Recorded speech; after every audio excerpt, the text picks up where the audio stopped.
महाराज, अपने पुत्र राम को मेरे साथ भेजकर इस यज्ञ को पूर्ण करने में मेरी सहायता कीजिए।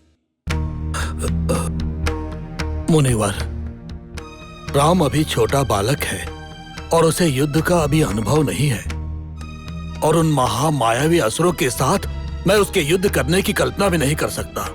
इसलिए मैं स्वयं। आप राम को भेजना नहीं चाहते हैं, इसलिए मुझे बातों में उलझा रहे हैं महाराज। आपके पूर्वज महाराज हरिश्चंद्र ने अपना वचन निभाने के लिए राज्य को छोड़ा, पत्नी से दूर हुए, और अगर उसी सिंहासन पर बैठकर अपना वचन नहीं निभाएंगे तो ये सिंहासन कलंकित होगा महाराज। इसीलिए मैं आपको समय देता हूं, शीघ्र निर्णय लीजिए।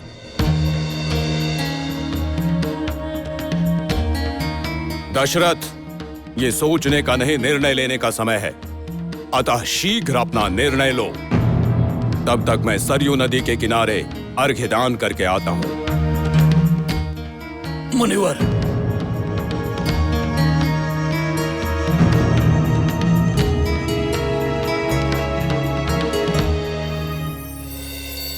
आदित्य सविता सूर्यः खगः पूषा गभस्तिमान् सुवर्णसदृशो भानुः स्वर्णरेखा दिवाकरः हिरण्यगर्भः शिशिरस्तपनो भास्करो रविः अग्निगर्भोदितेः पुत्रः शङ्खः शिशिरनाशनः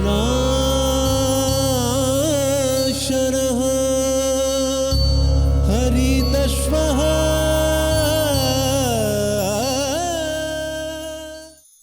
अनुज लक्ष्मण। भ्राताश्री, महर्षि विश्वामित्र अयोध्या पधारे हैं। तो फिर चलकर हम दोनों उनका आशीर्वाद लेते हैं ना? किंतु भ्राताश्री, क्या वे हमें उनका आशीर्वाद देंगे या फिर हम उनके क्रोध का शिकार बनेंगे? क्यों लक्ष्मण? हम दोनों ने ऐसा कोई कार्य नहीं किया है जिससे महामुनि को क्रोध आ जाए। भ्राताश्री, असुरों से यज्ञ की सुरक्षा करने के लिए आपको लेने के लिए ही वो अयोध्या आए थे। इस विषय को जाने बिना ही पिताश्री ने उन्हें वचन दे दिया, किंतु आप अभी भी बालक हैं और एक बालक के लिए उन असुरों से लड़ना असंभव है। इसीलिए पिताश्री स्वयं जाना चाहते हैं, किंतु मुनि विश्वामित्र को उनकी ये बात स्वीकार नहीं है। भ्राता लक्ष्मण, अपने पिता को दिए गए वचनों को पूर्ण करना उनके पुत्रों का कर्तव्य होता है। भले ही वो कार्य कितना भी कठिन हो, मुनिवर के साथ हम अवश्य जाएंगे। अति शीघ्र ही हम पिताश्री से मिलकर महामुनि विश्वामित्र जी के साथ उनके आश्रम जाने की अनुमति मांगेंगे। ठीक है भ्राताश्री, मैं आपका अनुज हूं, मैं आपका अनुसरण अवश्य करूंगा।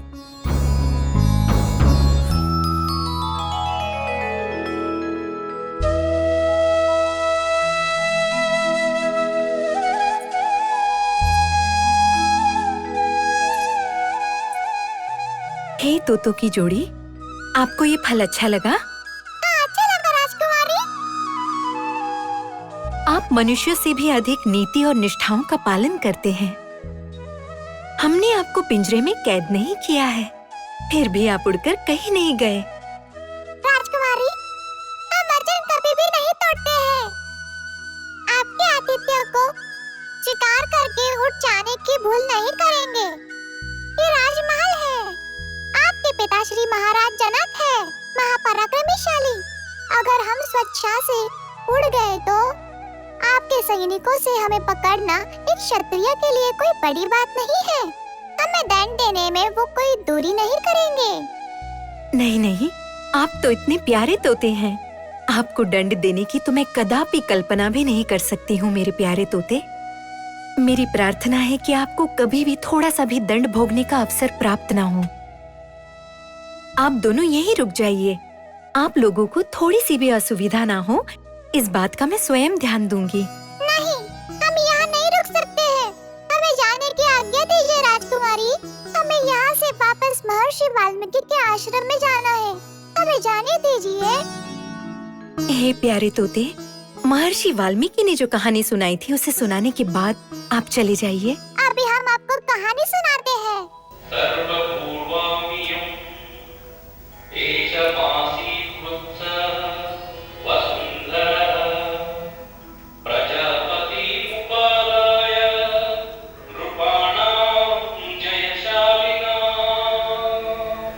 इस भूमंडल में मनु प्रजापति के द्वारा निर्मित कौशल देश के इक्ष्वाकु वंश में दशरथ नाम के एक महाप्रतापी चक्रवर्ती राजा हुए।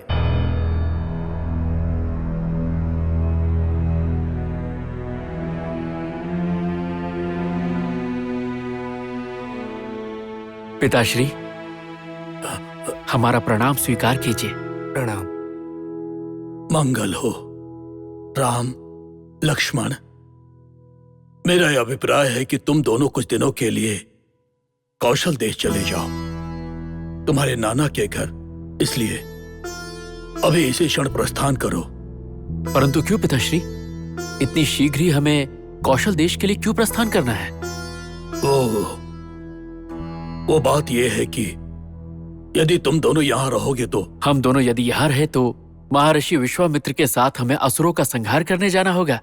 इसी बात को लेकर चिंतन में है ना? हाँ पुत्र राम, तुम अभी बालक हो।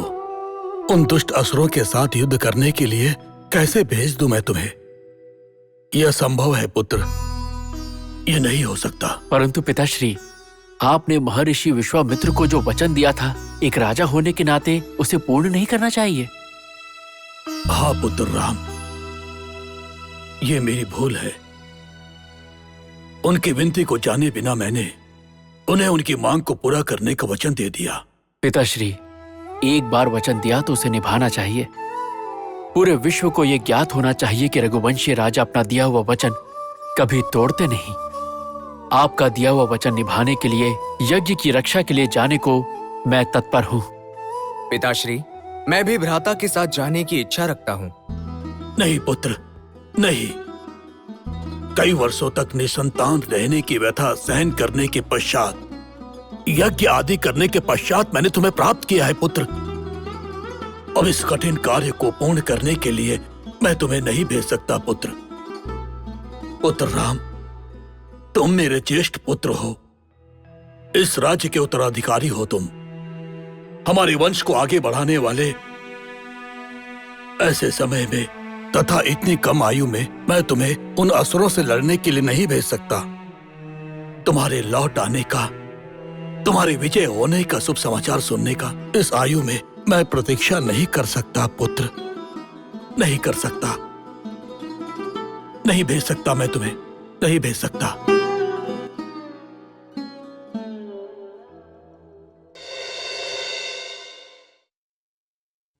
महर्षि वशिष्ठ को मेरा सादर प्रणाम।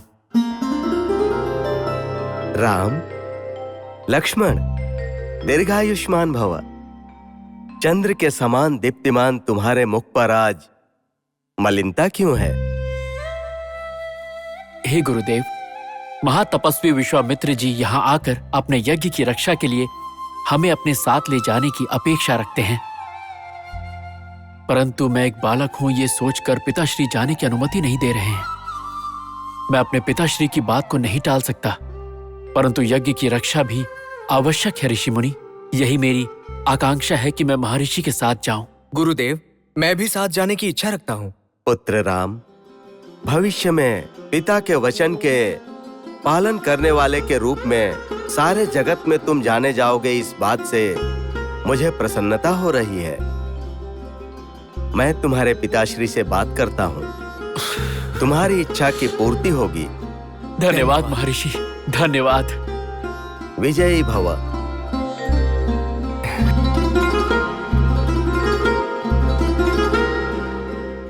महर्षि विश्वामित्र, जो आप यज्ञ कर रहे हैं उसकी रक्षा हेतु हम पर विश्वास करके आप यहाँ आज्ञा देने के लिए पधारे हैं। इसलिए मैं आपसे नम्र निवेदन करता हूँ तथा मुनिवर गौरव पूर्वक आपका अभिनंदन करता हूँ। लगता है महाराज ने मेरे अनुरोध को पूरा करने का मन बना लिया है। महर्षि, आपके द्वारा किए गए यज्ञ में जो असुर विघ्न कर रहे हैं उनका अंत करने का हम वचन देते हैं। आप अपना यज्ञ सुचारू रूप से संपन्न करेंगे और आपका यहाँ पर आना व्यर्थ नहीं जाएगा मुनिवर। यही मेरी इच्छा है। तो क्या आप राम को मेरे साथ यज्ञ की सुरक्षा के लिए भेज रहे हैं?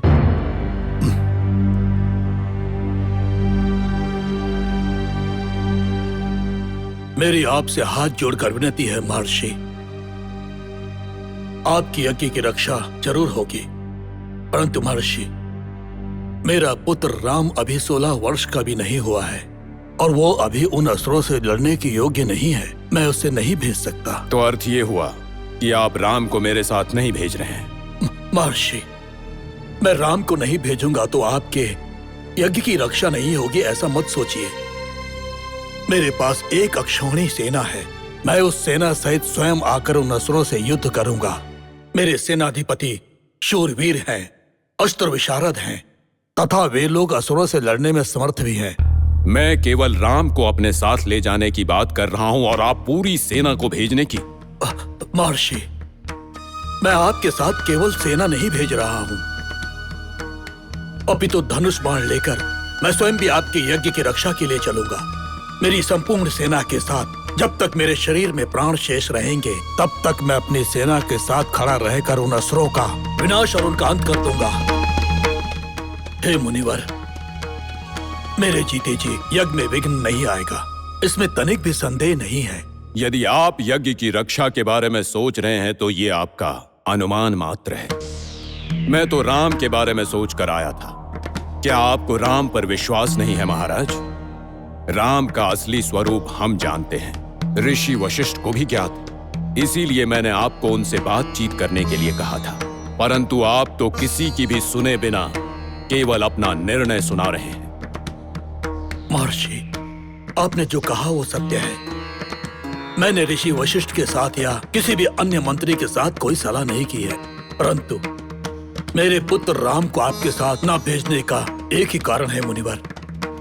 कारण? क्या कारण है महाराज? महर्षि, राम को देखने के बाद आपको ये कारण पता चल जाएगा। अभी वो बालक है, सामने वाले की शक्ति का अंदाजा लगाने की उसमें क्षमता नहीं है। उसका धनुर्विद्या अभ्यास में भी पूर्ण नहीं हुआ है। दिव्य अस्त्रों के प्रयोग का ज्ञान भी अभी उसे नहीं है। उसके पास उपयुक्त अस्त्र भी नहीं है। यही कारण है कि अभी वो असुरों से लड़ने में असमर्थ है मुनिवर, क्योंकि असुर मायावी होते हैं मुनिवर। और मेरा पुत्र राम, वो तो बहुत ही सरल है। राम को अस्त्रों का पूर्ण ज्ञान नहीं है, इसीलिए आप भयभीत हैं। वो भी तब जबकि वो मेरे साथ रहेगा। महर्षि, आप स्वयं भी उसे अस्त्रों का ज्ञान देकर उसे सुरक्षित रखने का वचन देंगे, तब भी राम के बिना मैं क्षण मात्र भी जीवित नहीं रह सकता। यही कारण है कि राम को मैं आपके साथ भेजना उचित नहीं समझता हूं मुनिवर। यदि फिर भी आप उसे ले जाना चाहते हैं तो चतुरंग सेना से सज्जित मैं भी आपके साथ चलूंगा। राम के प्रति मेरी इतनी ममता क्यों है, यदि आप ऐसा पूछेंगे तो महर्षि, वर्षों ने संतान रहने के बाद दान ध्यान करके, व्रत अनुष्ठान करके, यज्ञ यागादि करके मैंने उन्हें प्राप्त किया है। आप ये भी कह सकते हैं कि मेरे 4 पुत्र हैं, उनमें से राम को तो मैं भेज सकता हूं आपके साथ। चारों पुत्रों में से राम मेरा प्रिय पुत्र है, क्योंकि वो मेरा ज्येष्ठ पुत्र है, धर्म रक्षक। सुनिए महाराज, ये सब कहने के स्थान पर आपको सीधे कहना चाहिए था कि आप हमारे यज्ञ की रक्षा नहीं कर सकते। महर्षि, मैं अपने मन की बात आपके सामने व्यक्त कर रहा हूं। आप जैसे महर्षि के समक्ष मन में एक और सम्मुख कुछ और बात मैं नहीं कर सकता। रावण के साथ हो या उससे प्रेरित मारीच और सुबाहु के साथ युद्ध करके उन्हें पराजित करने में मैं भी आसक्त हो चुका हूं। कई वर्षों के पश्चात पुत्र संतान की प्राप्ति हुई है मुझे। आप ही मेरे गुरु हैं, आप ही मेरा मार्गदर्शन कीजिए। हे मुनिवर, बालक राम पर सदा आपकी कृपा दृष्टि बनी रहे। देव, दानव, यक्ष, किन्नर भी स्वयं रावण के साथ युद्ध करने में पूर्ण रूप से असमर्थ हैं। हम लोग तो साधारण मानव हैं, अतः उस महान रावण को कैसे हरा सकते हैं? मैं स्वयं पुत्रों के साथ सेना लेकर आया तो भी असुर मारीच और सुबाहु को युद्ध में नहीं हरा सकता। किसके समक्ष किस संदर्भ में बात कर रहे हैं आपको ज्ञात भी है महाराज?